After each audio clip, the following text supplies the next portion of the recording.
الرحمن الرحیم وعلى هذا يخرج المسائل ولا مذهبين من جوازه قبل الوقت وأداء الفرضين بالتيمم واحد وإمامة المتيمم للمتوضئين وجوازه بدون خوف تلف النفس بالعضو بالوضوء وجوازه للعيد والجنازة وجوازه بنية الطهارة. بسم اللہ الرحمن الرحیم. احناف کے نزدیک تیمم طہارت مطلقہ ہے اور شوافی کے نزدیک تیمم طہارت ضروریہ ہے اور مزیل حدث نہیں بلکہ ساتر حدث ہے. اس اختلاف کی بنیاد پر علی ھذا یخرج المسائل سے مصنف رحمۃ اللہ تعالی علیہ احناف اور شوافی کے نزدیک چاند مسائل متفرع فرما رہے ہیں. چاند مسائل پہلا مسئلہ، امام اعظم ابو حنیفہ رحمۃ اللہ تعالی علیہ کے نزدیک نماز کا وقت داخل ہونے سے پہلے تیمم کرنا درست ہے، کیونکہ تیمم وضو کی طرح طہارت مطلقہ ہے. تو جس طرح نماز کا وقت داخل ہونے سے پہلے وضو کرنا درست ہے، اسی طرح تیمم کرنا بھی درست ہے. اور امام شافعی رحمۃ اللہ تعالی علیہ کے نزدیک نماز کا وقت داخل ہونے سے پہلے تیمم کرنا جائز نہیں، کیونکہ تیمم طہارت ضروریہ ہے اور ضرورت ادائیگی یہ فرض ہے، اور ضرورت تب پیدا ہوتی ہے جب فرض کا وقت پایا جائے. اس لیے نماز کا وقت داخل ہونے سے پہلے تیمم کرنا جائز نہیں. دوسرا مسئلہ، امام اعظم ابو حنیفہ رحمۃ اللہ تعالی علیہ کے نزدیک ایک تیمم کے ساتھ دو فرض ادا کرنا درست ہے، کیونکہ تیمم وضو کی طرح طہارت مطلقہ ہے. جس طرح ایک وضو کے ساتھ دو فرض ادا کرنا درست ہے، اسی طرح ایک تیمم کے ساتھ بھی دو فرض ادا کرنا درست ہے.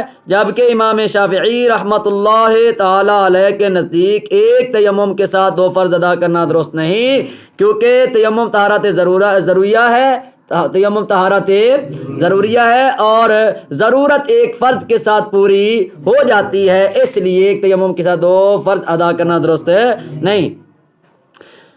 تیسرا مسئلہ، امام اعظم ابو حنیفہ رحمۃ اللہ تعالی علیہ کے نزدیک تیمم کرنے والا وضو کرنے والوں کی امامت کرا سکتا ہے، کیونکہ تیمم وضو کی طرح طہارت مطلقہ ہے. تو جس طرح وضو کرنے والا وضو کرنے والوں کی امامت کرا سکتا ہے، اسی طرح تیمم کرنے والا بھی وضو کرنے والوں کی امامت کرا سکتا ہے.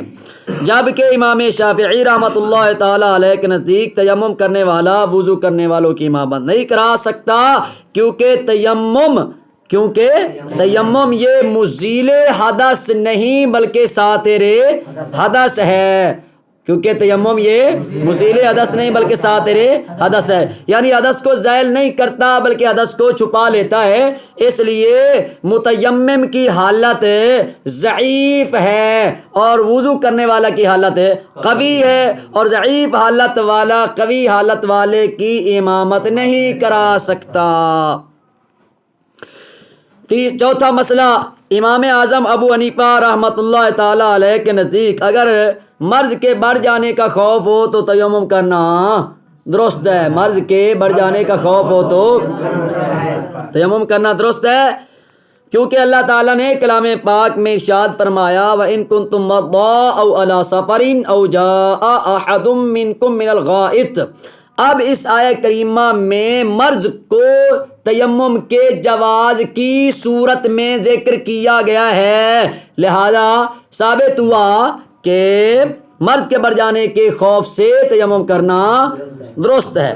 جبکہ امام شافعی رحمۃ اللہ تعالی علیہ کے نزدیک مرض کے بڑھ جانے کی وجہ سے تیمم کرنا درست نہیں، بلکہ جان کے ضائع ہونے کے خوف یا وضو کے ذریعے کسی عضو کے ضائع ہونے کے خوف کی وجہ سے تیمم کرنا درست ہے. کیونکہ مرض کا بڑھ جانا، اپنے آپ کو مرض کے بڑھنے سے بچانا یہ ضرورت میں داخل نہیں ہے، بلکہ عضو کے ضائع ہونے یا اپنے آپ کو موت سے بچانا یہ ضرورت میں داخل ہے. پانچواں مسئلہ، امام اعظم ابو حنیفہ رحمۃ اللہ تعالی علیہ کے نزدیک عید اور نماز جنازہ فوت ہونے کے خوف کی وجہ سے، فوت ہونے کے خوف کی وجہ سے تیمم کرنا درست ہے، کیونکہ عید اور نماز جنازہ کا خلیفہ نہیں۔ اگر عید اور نماز جنازہ کے لیے تیمم نہ کریں تو عید اور نماز جنازہ بالکل فوت ہو جائیں گے۔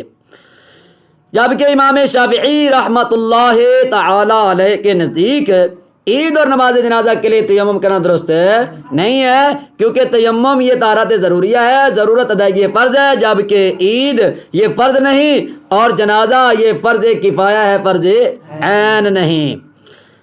چھٹا مسئلہ، امام اعظم ابو حنیفہ رحمۃ اللہ تعالی علیہ کے نزدیک محض ثواب اور طہارت کی نیت کے ساتھ تیمم کرنا درست ہے، یعنی اور کوئی غرض نہیں، صرف ثواب کی نیت سے، محض ثواب اور طہارت کی نیت سے اور تیمم کرنا درست ہے، جبکہ تیمم کرنا درست ہے، کیونکہ تیمم وضو کی طرح طہارت مطلقہ ہے، تو جس طرح وضو ثواب اور طہارت کی نیت سے درست ہے، اسی طرح تیمم بھی محض ثواب اور طہارت کی نیت سے درست ہے۔ جبکہ امام شافعی رحمۃ اللہ تعالی علیہ کے نزدیک محض ثواب اور طہارت کی نیت سے وضو کرنا، تیمم کرنا درست نہیں، تیمم کرنا درست نہیں، کیونکہ تیمم یہ طہارت ضروریہ ہے اور ضرورت ادائیگی فرض ہے، جبکہ محض ثواب اور طہارت کی نیت سے تیمم کرنا فرض نہیں۔ اب دیکھو ادھر ترجمہ کو بھائی، والا حاضا، اور اس اختلاف پر یخرج المسائل علی مذہبین، دونوں مذہبوں پر مسائل کی تخریج کی جاتی ہے۔ مین بیان ہو گیا، یعنی تیمم کا وقت سے پہلے جائز ہونا اور ایک تیمم کے ساتھ دو فرضوں کا ادا کرنا، ایک تیمم کے ساتھ دو فرضوں کا ادا کرنا، اور اور متیمم کا وضو کرنے والوں کی امامت کرانا، اور تیمم کا جائز ہونا جان کے ضائع ہونے یا وضو کے ذریعے عضو کے ضائع ہونے کے خوف کے بغیر، وجواز ہی للعید والجنازہ، اور تیمم کا عید اور جنازہ کے لیے جائز ہونا، اور تیمم کا طہارت کی نیت کے ساتھ جائز ہونا۔